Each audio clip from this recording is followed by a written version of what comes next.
ಕಾಪರಟ್ಟಿ ಗ್ರಾಮದಲ್ಲಿ ಪ್ರತಿ ವರ್ಷದಂತೆ ಈ ವರ್ಷ ಕೂಡ ಹಾಲಪ್ಪ ನಿಂಗಪ್ಪ ಪಿಡಾಯಿ ಇವ್ರ ತೋಟದಲ್ಲಿ ನಾವು ಕಬ್ಬು ಕಟಾವು ಮಾಡೋದಕ್ಕೆ ಬಂದಿದ್ದೀವಿ. ವರ್ಷ ಬೇರೆ ಬೇರೆ ಥರದ ವೆರೈಟಿ ಕಬ್ಬನ್ನು ಇವ್ರು ಬೆಳೀತಾರೆ. ಈ ವರ್ಷ ಇದು ಸಂಜೀವಿನಿ 994 ಈ ವೆರೈಟಿ ಕಬ್ಬನ್ನು ಇವ್ರು ಬೆಳೆದಿದ್ದಾರೆ. ಏನು ರೈತರಿಗೆ ಒಂದು ಒಳ್ಳೆಯ ಮಾಹಿತಿ ಕೊಡೋಕ್ಕೋಸ್ಕರ ನಾವು ಅವ್ರನ್ನ ಮಾಹಿತಿಗಳನ್ನ ಕೇಳಬೇಕಂತ ಅವ್ರ ತೋಟಕ್ಕೆ ಬಂದಿದ್ದೀವಿ. ಅವ್ರನ್ನ ಭೇಟಿ ಮಾಡಿ ಮಾತಾಡ್ಸೋಣ ಬನ್ನಿ. ಸರ್ ನಮಸ್ಕಾರ. ಇದು ಸಂಜೀವಿನಿ 9,004 ಅಂತ ವೆರೈಟಿ ಅಂತ ಕೇಳಿದ್ವಿ ನಾವು. ಅದನ್ನ ಮಾಹಿತಿ ರೈತರಿಗೆ ಬಂದಿದ್ದೀವಿ.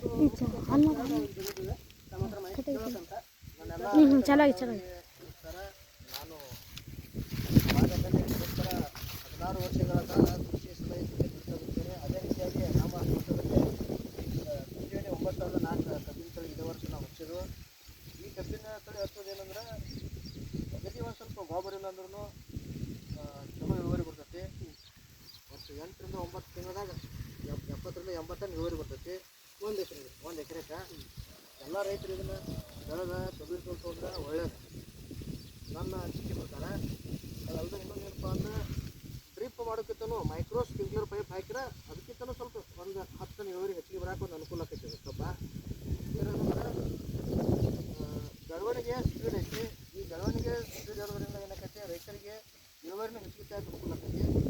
ಆಮೇಲೆ ಕಬ್ಬಿಗೆ ಒಂದು ಲಾಗುಡಿ ಆಗಲಿ ಗೊಬ್ಬರ ಆಗಲಿ ಏನಾರು ಒಂದು ಬಿಟ್ಟರು ಸಹಿತ ಒಂದು ಲೆವೆಲ್ಗೆ ಈ ಇಳುವರಿ ಕೊಡೋಕೆ ಅನುಕೂಲ ಆಗ್ತದೆ. ಇಳುವರಿ ಕೂಡ ಚಲೋ ಐತೆ ಅಂತ ಹೇಳ್ತೀವಿ ನಾವು. ಹಾಂ, ಅದೆಲ್ಲ ಏನಪ್ಪ ಅಂದ್ರೆ ಕಬ್ಬಿದ ಹಬ್ಬದ ಸಮೇತವಾಗಿ ಒಂದು 2 ನೀರು ತೆಗಿಯಾಕ ಅದಕ್ಕೆ ಬೇಕಾಗಿರ್ತಕ್ಕಂಥ ಪೋಷಕಾಂಶಗಳು ಪರ್ಸೆಂಟ್ ಬೆಳೆಯೋದನ್ನ ಅದನ್ನ ಕಬ್ಬು ನೀರು ತೆಗಿತೀವಿ.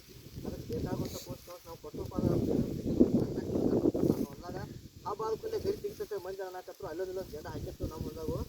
ಆದರೆ ನಾವೇನು ಮಾಡಿದ್ವು ಅದಕ್ಕೆ ಬೇಕಾಗಿರ್ತಕ್ಕಂಥದ್ದು ಪೋಷಕಾಂಶ ಫಾಸ್ಫೋರಿಕ್ ಆಸಿಡ, ಯೂರಿಯಾ, ಮೆಟಲ್ ಸಲ್ಫೇಟ, ಆಮೇಲೆ ಲಾಸ್ಟ್ ಕಬ್ಬು ಒಂದು ನೀರಿಂದ ಕಬ್ಬು ನಮ್ಮದು ಒಂದು ಗುಂಟೆಗೆ 2 ಟನ್ ಇಳುವರಿ ಬರುತ್ತೆ. 8 ರಿಂದ 9 ತಿಂಗಳಾಗ ಅನುಕೂಲ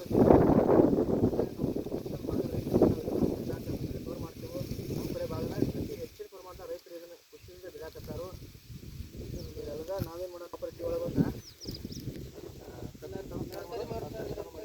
ಯಾರಿಗಾರ ಕಬ್ಬಿನ ಬೇಕಾದ್ರೂ ನಮ್ಮನ್ನು ಸಂಪರ್ಕಿಸಿದ್ರೆ ನಾವು ರೈತರಿಗೆ ಸಲಹೆ ಸೂಚನೆ ಕೊಡ್ತೀವಿ. ಅದಕ್ಕೆ ಬೇಕಾಗಿರ್ತಕ್ಕಂಥ ಮಾಹಿತಿನೂ ಕೊಡ್ತೀವಿ. ಧನ್ಯವಾದ ಸರ್. ನಿಮ್ಮ ಮೊಬೈಲ್ ನಂಬರ್ ಅಂತ ಹೇಳಿಬಿಡ್ರಿ. 7996336611 ಈ ನಂಬರ್ಗೆ ನೀವು ಸಂಪರ್ಕಿಸಿದ್ರೆ ನಿಮಗೆ ಸಂಪೂರ್ಣ ಮಾಹಿತಿ ಕೊಡೋಕೆ ಅನುಕೂಲ ಆಗ್ತದೆ. ಈ ಕಬ್ಬಿನ ಮಾಹಿತಿಗಾಗಿ ಈ ನಂಬರ್